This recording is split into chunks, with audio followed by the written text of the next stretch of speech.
still hungover. I'm still hungover. I'm still hungover. I'm still hungover. Sometimes I wake up on the wrong side of the bed. Make my sandwich with the wrong side of the bread. Thought I made it by a landslide, but instead I'm still hungover. Sometimes I make the wrong phone call after dark. Sometimes I make the wrong turn, then I have to pause. I know exactly how this ends, but I have to start. I still come over. I'm just living my life. I'm just living my life. I'm just living my life. And I'm not living it right, but I don't give a damn.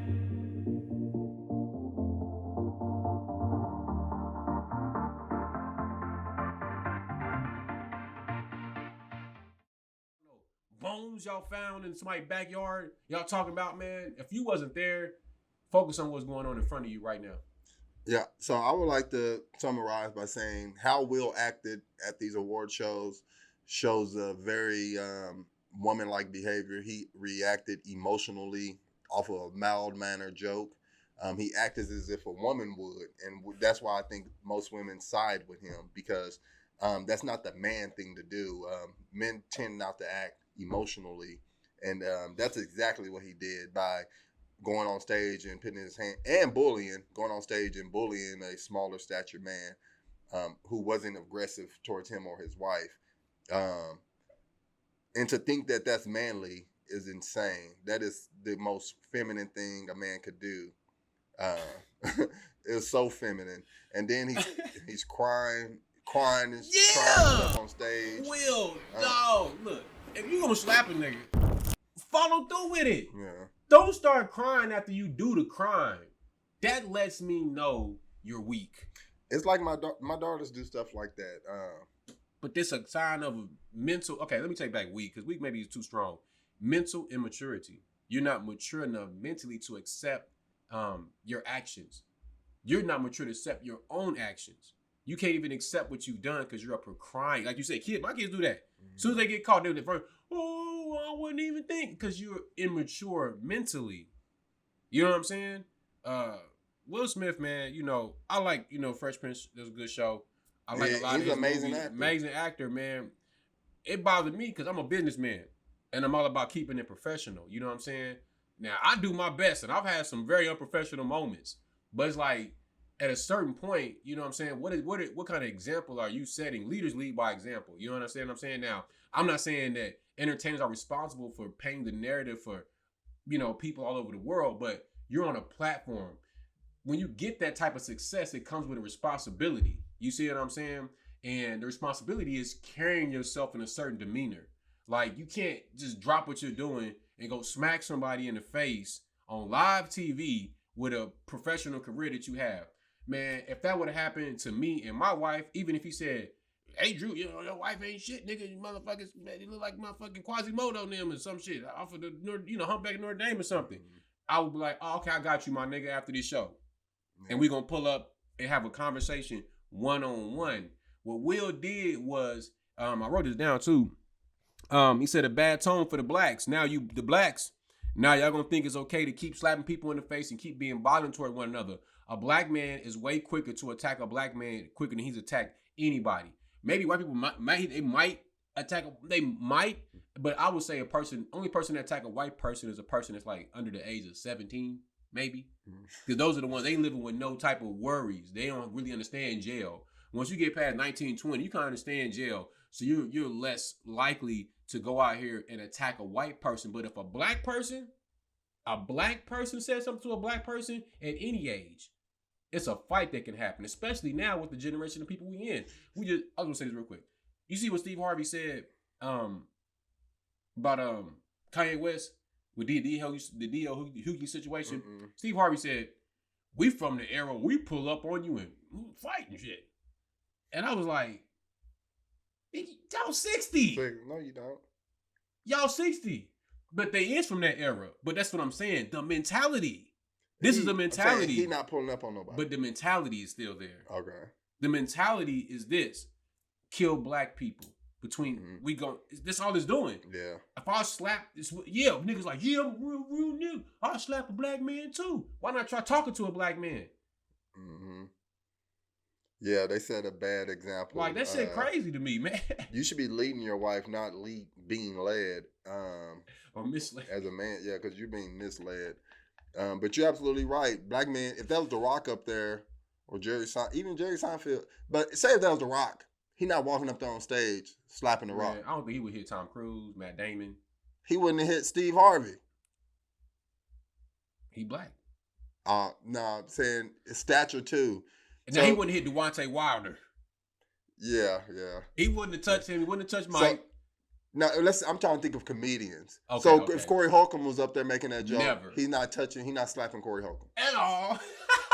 And he would have made a much harsher joke. You know what I'm saying? Like he would probably call your wife the B word too. Shout out Corey Holcomb, that nigga. So it's like you wouldn't have went up there and slapped him. But you would go up there and slap a smaller stature, weak. I wouldn't say weak, but a smaller stature black man. And the fact is but even if it's like a Jerry Seinfeld, you wasn't gonna go hit Jerry. You wasn't gonna slap Jerry Seinfeld. And she wouldn't ask you to. Yeah, exactly. She would have laughed with you. And they've been friends. I seen the pictures, so I know they know each other in the industry. So Will has to know him in that capacity to know. Mm-hmm. So that's what happens in the ghetto when niggas is getting picked on. They always go for the weakest one in the bunch. So say it's 5 people and everybody's laughing. If the weakest one in the bunch makes a noise, that person is going to attack him. Yeah. We've seen this in the ghetto many a times, and this is what we just saw happen on live TV. I also wanted to say that Will was a sucker for going up there with her in the first place after she put him on blast, and all the memes they got made off of him with that interview they had when they talking about their relationship. They made so many memes and so many jokes about Will Smith because of what Jada Pinkett, with her alopecia ass, was sitting there doing to him. Yeah, man, she embarrassed him. And on the way that we ain't gonna never be in public again together unless. And he accepted her back, so he down. That's his fault. It is his fault. Yeah. 150, 10%. So, but she did put him out there. Like even when she described the situation, she downplayed it. She said an entanglement. He's like, well, it's more than an entanglement. He's like, I think we're using the poor choice of words. So it's like she downplayed her actions, didn't take accountability for it. But at the end of the day, he accepted her back. So it is what it is. Me personally, it couldn't be me. But to each his own. But being that he accepted her back, I think it's okay. He took her in public. But I wouldn't have. That's where he fucked up. Yeah. He shouldn't have took her. He shouldn't have even went. They should have been at home trying to work on their relationship. She got alopecia. She don't need to be outside. First of all, she had a video talking about how she's proud and she thinks she looks beautiful with her alopecia. But you couldn't think that much about it if you reacted like that over the job. That's so funny you say that. That's funny. Did she really? That's hilarious. Yeah. But see, that go back to people talking about I'm comfortable in my skin. No, and you all not. That. Like, nobody. No, you're not. You're insecure. That's why you took that joke personally. And even Will thought the joke was funny. But see, that goes back to the fat shaming and all that other stuff. I think a lot of people will be able to overcome their issues, especially when it's related to physical stuff. Now, some things you really can't help. Medical issues, shit like that, real life stuff you're born with. But like being overweight or even with the hair, like put on a wig or something if you that insecure about it. Yeah. But people lie to themselves constantly to try to get through it. You know what I'm saying? They lie to themselves like, look, this is the last time I'm gonna smoke this crack. Or yeah, I know I can't get up these steps and I'm tired, but I'm still happy. I'm big and beautiful. No. You know what I'm saying? Like, oh, I'm trans and proud, but I gotta go to a doctor every week to go to therapy and go through all these assessments and all this different stuff. But you happy and you proud. Happy, yeah. And then if somebody say something to you about it, you can't even take it. You get offended. Pride doesn't get offended. Pride just exists. Yeah. When you proud of yourself and your accomplishment, that stuff you can't touch it. So it lets me know that she's not proud of what she was saying, and that's a big cap. But it's all good. I don't know them personally, so I ain't better than them, and I ain't better than Will. But at the same time, the damage has been done, and people are so programmed by the media that the kids watching this, I just hope y'all don't think this is the way you should be. Yeah. So my final 2 cents, Will, you need to be a man. You're setting a bad example for the black community, misleading the youth. You lead your wife, don't be led. Don't be a bully. Man, I just think he just got some deeper personal issues we can't see because we don't know the nigga. It can't be. We know people with issues. It's easy to see. Like, okay, you got to have something going on inside of you. That's why you should like, subscribe, and comment on this video and let us know what you think. When you like and subscribe to videos like this, it gives you a different perspective to think about. It opens your mind to the reality that you live in and gives you the ability to take information. Sandwich with the wrong side of the bread. Thought I made it by a landslide, but instead I'm still